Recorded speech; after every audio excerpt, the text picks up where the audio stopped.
오늘 우리가 읽은 본문은 사마리아 땅 수가성이라고 하는 동네에 사는 한 여인에 대한 스토리에 대해서 말씀을 하고 있습니다.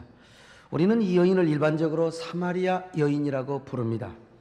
그런데 우리가 잘 아는 대로 이 여자는 이혼을 5번이나 한 여자입니다. 남편을 5번이나 바꿔먹고 지금 6번째 남편과 사는 참 불쌍한 여자입니다.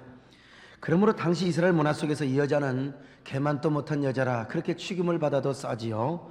같은 동네 사는 사람들 가운데서도 이 질 좋지 않는 여자와 별로 어울리려고 하는 사람이 없었던 것 같습니다. 그래서 그녀는 사람들의 좀처럼 거리에 나오지 않는 6시, 우리 시간으로 말하면 정오에 우물가로 물을 기르러 나왔던 것입니다.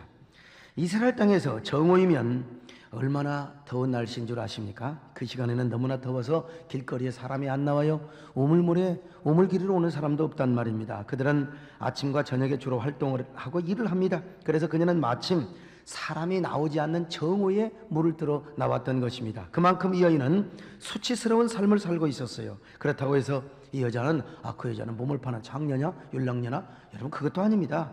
다만 자신의 욕구와 이상대로 인생을 좀 행복하게 살아보고 후회 없이 살아보고 좀 그런 욕심 많은 여자, 여러분 우리와 똑같은 사람입니다. 이 여자는 유달리 행복에 대해서 애착이 강한 여자였습니다. 그런데 자기의 행복에 대한 욕구를 채워줄 수 있는 그 이상이 누구냐? 그 대상이 뭐냐? 바로 남편으로 생각을 했던 겁니다. 그럼에도 불구하고 지금까지 6 남편을 만났는데 한 놈도 자기를 만족을 채워줄 사람이 없고 한 사람도 자기에게 행복을 가져주는 남편이 없었어요. 그러다 보니 어느새 나이를 먹어 그 여자도 중년이 이른 것 같았고, 그리고 그녀의 삶의 한복판에 자리 잡게 된 것은 바로 고독밖에 없었습니다. 고독이요, 허탈이요, 갈증뿐이었습니다. 게다가 사회적으로는 이미 남들에게 손가락질 받는, 참으로 조롱받는 인생으로 전락이 되어버렸어요. 도저히 사회에서 정상적인 여자로 발딛고 살 수 있는 여자가 못 되었단 말입니다. 모두에게 천대받는 인생의 밑바닥 여인으로 낙인이 찍혀버리고 말았습니다. 이 여인은 오늘 21세기를 살아가는 현대인의 모습을 적나라하게 비춰주어 있다고 아마 우리가 생각해도 좋습니다. 현대인 속에 감춰져 있는 내면의 모습을 너무나 자세하게 보여주는 하나의 예라고 볼 수가 있습니다. 그래서 오늘 저는 우리 교회를 처음으로 나눈 분도 오늘 많으리라고 생각해서 이 여인의 모습을 한번 우리가 비춰보고자 합니다. 그리고 이 여인이 어떻게 예수님을 만났고 어떻게 하늘의 생수를 마시며 어떻게 행복한 구원을, 황홀한 구원을 얻게 되었는가, 이 부분을 우리가 함께 살펴보기를 원합니다. 첫째로 이 여인은 고독으로 갈증난 목마른 인생을 살고 있었습니다. 이 여자가 얼마나 고독한 여인이었는지 우리는 긴 설명을 할 필요가 없습니다. 자그마치 남자를 5번이나 갈아치우고 6번째 남자와 살고 있는 여자, 그래서 사람이 나오지 않는 12시에 우물가로 나와야 했던 여자뿐만 아니라 지금 6째 남편에게도 행복을 얻지 못하고 이 남자와도 언제 어느 때 헤어질 줄을 모르고 살아가고 있는 이 여자, 얼마나 불행한 여자입니까? 그렇다고 이 여자에게는 위로받을 자식도 없었나 봅니다. 따뜻하게 대화를 나누고 진실한 이야기를 주고받을 수 있는 그런 이웃도 없는 것 같습니다. 그러니 얼마나 고독한 여인입니까? 그녀는 누구보다도 생에 대한 애착을 갖고서 행복을 얻어보려고 온갖 몸부림을 쳐보았습니다. 그런데 그러면 그럴수록 그녀의 가슴 속에 가슴 깊은 곳에 남아있는 것은 고독뿐이었습니다. 그래서 그녀는 고독이라고 하는 창살 감옥에 갇혀서 고독 속에 신음하며 고독의 노예로 고독의 노래를 부르며 살아가고 있었던 것입니다. 그런데 오늘날 모든 현대인들이 바로 이 고독이라고 하는 병에 걸려 있습니다. 고독은요, 절망 못지않게 참으로 심각한 병입니다. 키에르케고르가 말한 절망보다 무서운 것이 바로 고독의 질병이요. 근데 현대인들이 고독의 질병에 걸려 있단 말이에요. 이 병을 앓고 있는 사람, 앓고 있지 않는 사람 한 사람도 없습니다. 혼자 있으면 혼자 있는 대로 고독하고, 군중 속에 있으면 군중 속에 있는 대로 여러분 고독해 있단 말입니다. 그렇다고 여러분요, 그래서 지금요, 왕따 문제는 이미 사회의 고질적인 문제가 되어버렸고, 소외감 문제는 가정 안에서도 엄청난 질병으로 자리 잡고 있는 것입니다. 과연 폴 틸리의 말대로 고독이란 생리적으로 인간 실존의 고통이 되어버렸기 때문입니다. 그래서 사람들은 이 고독의 문제를 해결해 보기 위해서 얼마나 많은 사람을 만나고 인간관계를 맺습니까? 명함을 주고받고 골프 모임을 가지며 온갖 친목단체, 얼마나 많은 식사 모임에 갑니까? 그래도 사람은 고독해한다는 사실입니다. 그러나 여러분, 그렇게 한다고 해서 정말로 고독이 해방될까? 그러면 그럴수록 현대인은 스스로 더 소외를 느끼고 고독을 앓게 되는 것이 우리 인생의 진정한 현실이 아니겠습니까? 그런데 한 가지 이상한 것은 이렇게 현대인은 고독이라고 하는 질병에 걸려서 갈증난 인생을 살아가면서도 그 사실을 철저하게 은폐를 시키고 만다는 사실입니다. 내면은 고독으로 병들어 있고 고독으로 갈증난 목마른 인생을 살아가고 있으면서도 바깥으로는 아무런 일이 없는 척 태연하게 살아간단 말입니다. 사람 앞에서는 여전히 바쁩니다. 성실한 것 같습니다. 그리고 친절합니다. 얼굴 화장 잘하고요, 머리에 기름을 바르고요, 싱그러운 미소를 보이며 때로는 호탕한 웃음을 자아내기도 합니다. 제법 여유 있고 행복한 사람처럼 보입니다. 한마디로 칼 융이 말한 대로 얼마나 가면을 잘 씁니까? 마스크를 쓰면서 전혀 고독하지 않는 사람처럼 살아갑니다. 마치 희극 배우처럼 희극을 연기하는 삶을 살아가는 것처럼 보입니다. 하지만 내면에는 얼마나 고독할 때가 많고 우울하고 외로울 때가 많느냐는 말입니다. 정직하게 말해서 이것이 현대인에게 정말로 더 큰 고독의 아픔이 아니겠습니까? 고독하면서도 고독하지 않는 것처럼 마스크와 가면을 쓰고 살아가야 하는 우리의 모습이니 말입니다. 여러분, 솔직하게 말해서 내 인생이 고독하다는 느낌을 가져본 적이 없습니까? 남편과 함께 같이 거하면서도, 아내와 함께 같이 거하면서도, 가족의 공동체가 있음에도 불구하고 내 마음에 깊이 파고드는 허무와 공허의 공백을 여러분은 느껴보지 않았습니까?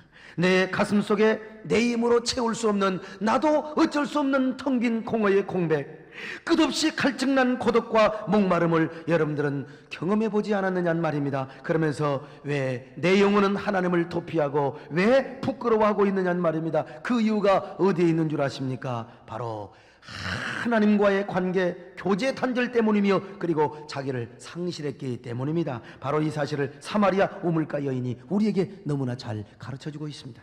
두 번째, 이 여자는 사랑의 갈증으로 목마른 인생을 살아가고 있었습니다. 이 여자가 얼마나 사랑에 갈증난 사람이었으면 6남자를 바꿔가며, 아니 5남자를 바꿔가며 지금 6남편에게, 이제 6째 남편에게 사랑을 구걸하고 있겠습니까? 얼마나 행복에 굶주렸으면 6남자에게서나 여러분 행복을 찾았겠습니까? 그래도 행복은 없었습니다. 이 세상에서 가장 불쌍하고 초라하게 보이는 사람이 어떤 사람이라고 생각하십니까? 사랑을 받지 못한 사람입니다. 사랑의 버림을 받았거나 사랑에 굶주려서 사랑의 갈증으로 목마른 인생을 사는 사람이요, 바로 수가성 우물가 여인이 이런 여인이었습니다. 아니 두세 남자 경험해보고 그 나물이 그 밥이지 포기를 해야 될 텐데 지금 6째 남자에게서 사랑과 행복을 구했지만 여러분 구하지 못하고 비참한 인생을 살고 있는 모습을 보여주고 있어요. 오늘 현대인 역시 사마리아 여인과 똑같습니다. 얼마나 사랑에 만족을 못하고 살아가고 있습니까? 그러니까 이혼을 하지요. 얼마나 사랑에 목말라 있으면 사랑을 돈을 주고 사려고 할까요? 여러분, 성공한 사람들이 돈뿐이나 있다고 하는 사람이 얼마나 사랑이 부족하여 사랑을 돈으로 살려고 합니까? 여러분, 돈 주고 사랑을 사는 것이 얼마나 천박하고 비참한지요. 요즘 핸드폰에요, 요즘은 그러대요, 비밀 대화, 오빠 전화 주세요, 이런 문자는 벌써 몇 달 전이에요. 오빠 오늘 토요일날 여행 안 가실래요? 여행. 여러분, 돈을 주고 사랑을 사는 거 여러분 얼마나 정말 불쌍하고 얼마나 가련합니까? 그래서 현대인의 가슴은 사랑의 갈증으로 구멍이 뻥 뚫려버려 있는 상태입니다.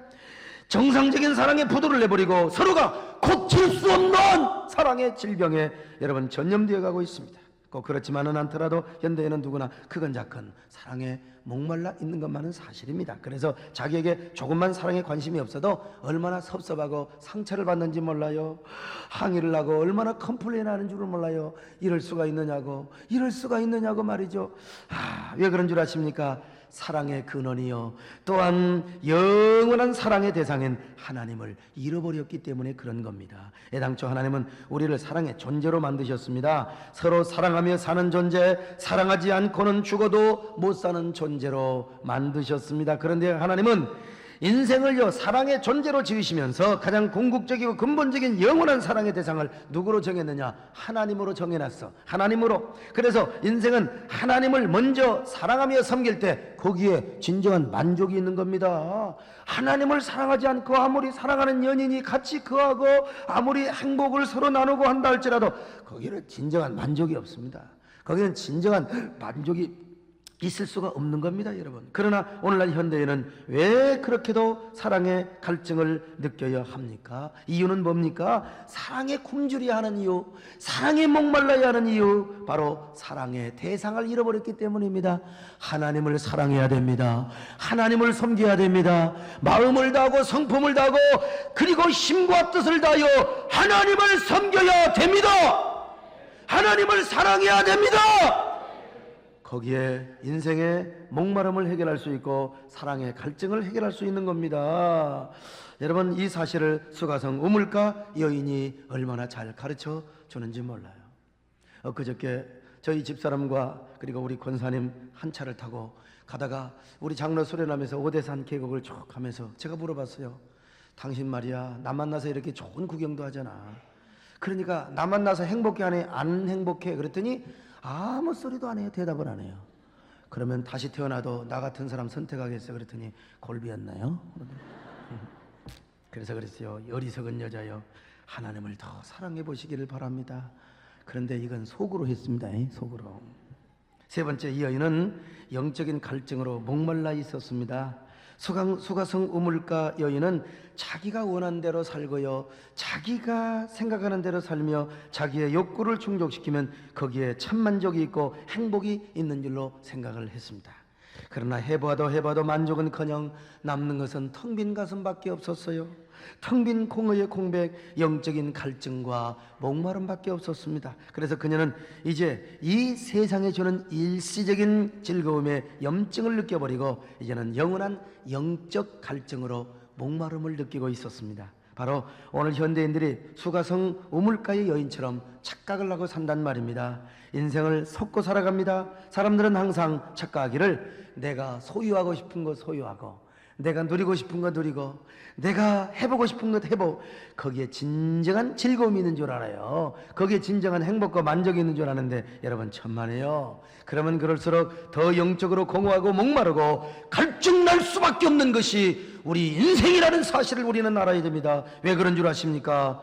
그것은 불란스의 사상가인 저 유명한 파스칼이 말한 대로 우리 인생은 누구나 하나님의 형상대로 지음을 받았기 때문입니다. 그래서 모든 사람의 마음에는 하나님이 만드신 하나의 공간이 있어요. 이 마음의 깊은 공간, 이 공간은 누구도 못 들어옵니다. 어떤 세상에 이물질도 들어갈 수가 없습니다. 거기에는 하나님만이 거하도록 만들어진 방입니다. 하나님만이 그 깊은 방에 계셔서 우리 인생의 주인이 되실 때에 그 인생에 비로소 참된 만족과 행복과 기쁨을 누릴 수 있도록 하나님이 만들어 놨다니까요. 그런데 문제는 오늘날 많은 사람들이 그 은밀한 공간에 하나님을 모시는 대신에 다른 걸 모세요. 세상의 이물질을 초청하기 시작합니다. 여기서부터 문제가 생기는 것 아니겠습니까?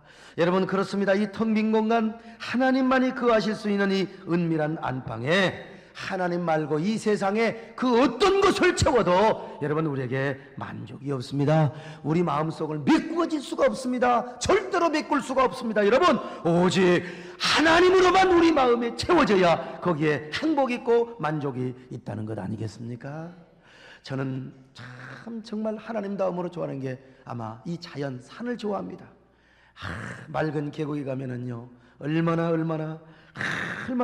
저는 우리 장로님들과 함께 얼마 전에 오대산을 갔습니다.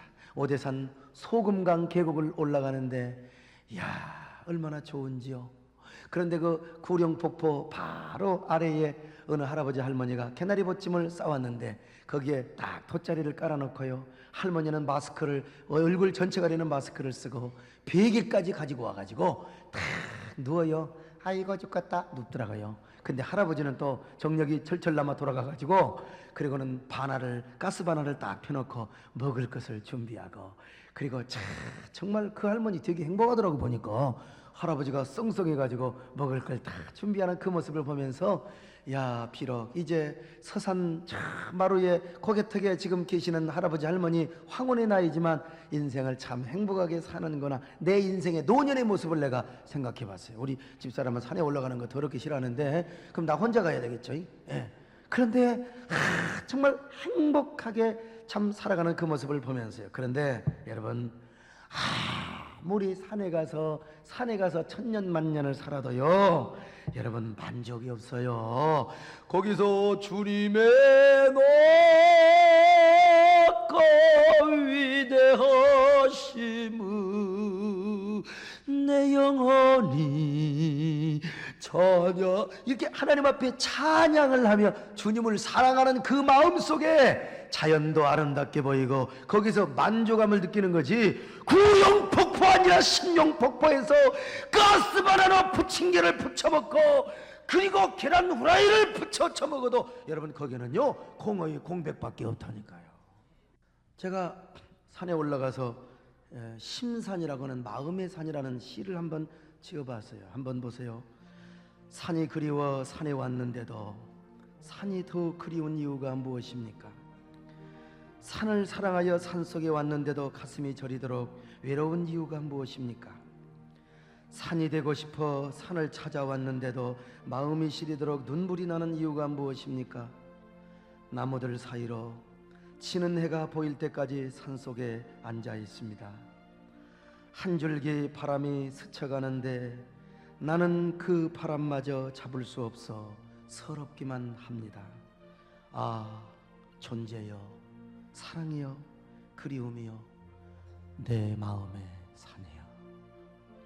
그러니까 여러분, 우리 주님을 사랑하고 주님 품에 있지 않는 한 주여 날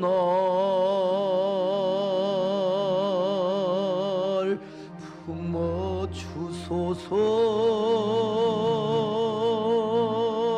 주여 날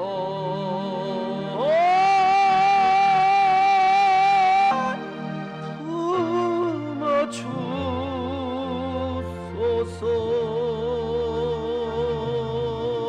주님 품에 우리가 거하지 않는 한 산 아니라 아무리 로키 산맥 알프스 산맥에 살아도 우리 마음은 텅 빈 마음이 될 수밖에 없다 이 말이요.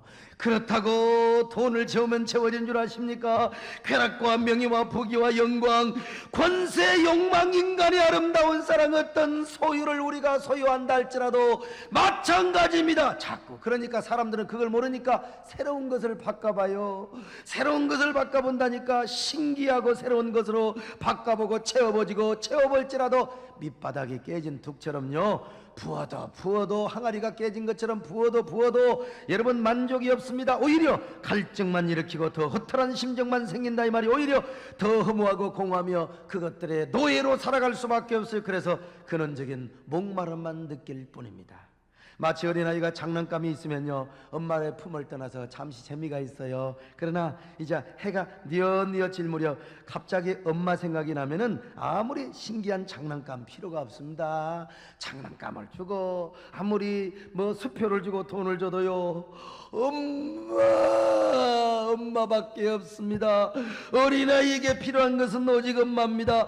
엄마를 향한 그리움과 목마름, 저녁 내내 사모곡의 비가를 부르면서 잠이 들더라도 여러분 엄마를 부르며 꿈속에서도 엄마를 그리며 잠이 들 것이 아니겠습니까? 마찬가지입니다. 우리 인생도 하나님의 형상대로 지음받았기 때문에 우리가 하나님을 심령 속에 모시지 않는 한 세상의 모든 것들은 어린애의 장난감에 불과합니다.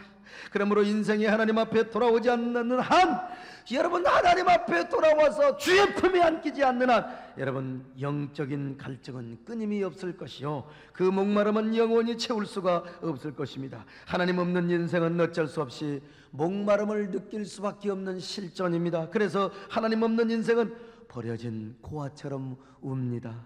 그리움에 울고 인생 무상에 서러워서 울고 영혼을 사모하며 옵니다. 우울해서 울고 고독해서 울고 또 인생이 힘들다고 울고 또 인생이 너무나 고달프고 그리고 또 힘들다고 운단 말입니다. 하나님 없는 인생의 내면은 언제나 울음으로 가득 차 있습니다. 겉으로는 웃는 것 같고 부족함이 없는 것 같지만 내면은 절규하고 있단 말입니다. 그 영혼은 괴로워서 아우성을 치며 절규하며 운단 말입니다. 그럼에도 불구하고 이 사실을 은폐시키고 전혀 울지 않는 사람처럼 남에게 웃고 살아가야 하는 그 인생이 더 비극하고 얼마나 더 서러운지 알 수가 없습니다. 오늘 여러분, 우리 자신들이 그렇지는 않습니까? 처자식들 앞에서는 의젓하면서도 마음속으로는 울고 있지 않습니까? 남편과 자식들 앞에서는 아무 일도 없는 척하면서 혼자 울고 있지는 않습니까? 곡간 때문에, 그 돈 몇 푼 때문에, 자존심 때문에, 고독 때문에, 갈증 때문에 밖에 나가서는 아무 일도 없는 척하지만은요 마음속으로 남몰래 울고 있지는 않습니까? 바로 이 천년 전 사마리아 우물가 여인이 이런 삶을 살고 있었습니다. 그런데 예수님께서 바로 이 여인을 찾아오신 사건이 오늘 본문에 소개되어 있다니까요. 고독으로 목말라 있던 여인, 사랑으로 갈증나 있는 여인, 그리고 영적인 공허와 갈증으로 굶주려 있는 한포래진 인생을 우리 예수님이 찾아오셨습니다.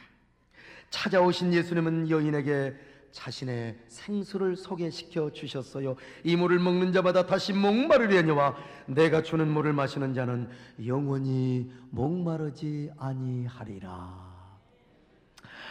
그리고 그 생수를 통하여 여인을 구원해 주었고 참 만족과 참 기쁨과 참된 행복을 누리며 살아가도록 했다 이 말입니다. 그렇습니다. 우리 예수님은 찾아오시는 예수님이십니다. 우리가 공허할 때, 그리고 우리가 고독하고 우울해 있을 때, 우리가 아무도 모르며 정말 아무도 모르게 울고 절규하고 있을 때, 그리고 우리가 인생의 목마름의 갈증 때문에 절규하고 있을 때 예수님은 우리를 찾아오셔서 생수를 주시는 분이십니다. 우리를 구원해 주실 뿐만 아니라 참된 하늘의 생수를 마시게 하시고 거기에 참된 만족과 기쁨과 행복을 누리도록 해주시는 분입니다. 내 영혼의 잔을 영원히 목마르지 않는 생수로 채워주시며 우리의 잔을 채워주시고 또 채워주시기 때문입니다.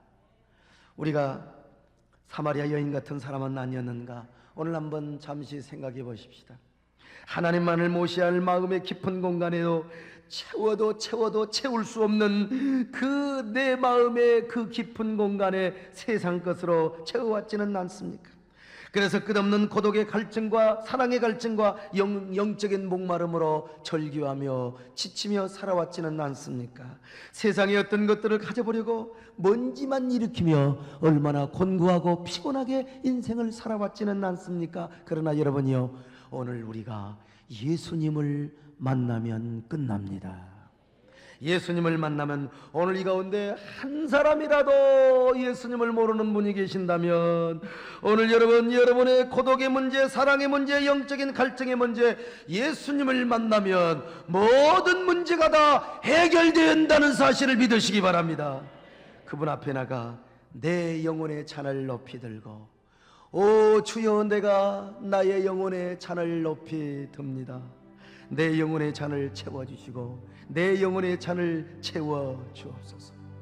오 주님, 채워주소서. 여기 있는 부족한 종이, 그리고 여기 있는 사람, 저 자신이 사마리아 우물가 여인처럼 헛되고 헛된 것들을 찾았습니다. 내 영혼의 잔을 채워주옵소서. 그럴 때 우리 하나님이 내 영혼의 잔을 채워주시고 우리를 세상 안에서 가장 행복하고 만족한 사람으로 축복해 주시는 겁니다. 할렐루야! 이처럼 예수님은 여인에게 영원히 목마르지 않는 생수를 우리에게 주셨습니다. 여인에게 주셨고 채워주셨습니다. 한 번 마시면 영원히 목마르지 않는 생수를 말입니다. 제 소원이 하나 있다면 깊은 산에 가서 계곡 속에 한 달 동안 텐트 치고 거기서 성경을 읽고 찬송하고 글을 쓰고, 그러면 책도 100권 쓸 것 같아요. 그런데 그런 시간이 있어야지, 그런 소망이. 그래서 제가 노년에 은퇴를 하면은 그런 삶을 살려고 참 지금 기도를 하고 있습니다. 지난번에 소금강에 참 갔던 그 계곡에 본 그 노인의 모습이 얼마나 그렇게 아름다운지 알 수가 없어요. 그 모습을 보면서 마치 한편의 나무꾼과 선녀의 생각이 났습니다. 어느 마을에 이게 아가씨가 있었는데 나무꾼을 너무너무 사랑했어요. 근데 나는 좋아하는데 나무꾼 그 새끼가 나를 안 좋아하거든요. 그래서 어느 날 나무꾼이 잘 다니는 그 나무길에다가 딱 계곡에서 옷을 벗고 옷을 제일 잘 보이는 곳에다가 옷을 다 걸어놨어요. 그리고 자기 옷을 가져가기를 원하는 마음으로, 그리고 그 계곡에서 목욕을 하고 있는데 이 나무꾼이 나무를 하고 옷을 보고도 안 가져가잖아요. 그 이상하다. 그리고 하도 막 성질이 나가지고 미스터 나무꾼 내 옷 있으니까 좀 가져가야 되잖아. 그러니까 이 나무꾼이 씹으면서 나는 그 나무꾼이 아니야. 나는 은도끼 금도끼에 나오는 나무꾼이야. 그런 의미에서 오늘 예수님은 당신이 주시는 은혜의 생수, 생명의 그 강수를 우리에게 뭐라고 하느냐? 생수로 표현했어요. 생수. 하나님이 주시는 은혜와 사랑을 생수로 표현했다. 그러므로 우리가 땅에서 흐르는 생수를 마셔도 이렇게 조건을 하물며 예수님이 주시는 생수, 하늘에서 내리시는 생명수를 마신다면 우리가 얼마나 좋겠습니까? 야, 여러분, 한 번 마시면 다시는 목마르지 않는 영원한 생명수를 마시면 얼마나 시원하겠습니까? 정말 죽여주는 물이 아니겠습니까? 사랑하는 여러분, 오늘도 하늘의 생수를 마시기를 바랍니다. 주님이 주시는 은혜의 생명수요 복락의 강수를 마셔보시기를 바랍니다. 여러분, 그분이 우리 안에 오서 생수로 오셔서 우리 안에 들어오시면 우리의 모든 문제가 해결됩니다. 그분은 우리의 생수시요 우리의 마음의 위로자시요 내 마음의 참된 안식처이십니다. 그분을 모심으로써 언제나 여러분의 삶이 천국이 될 수 있기를 축원합니다.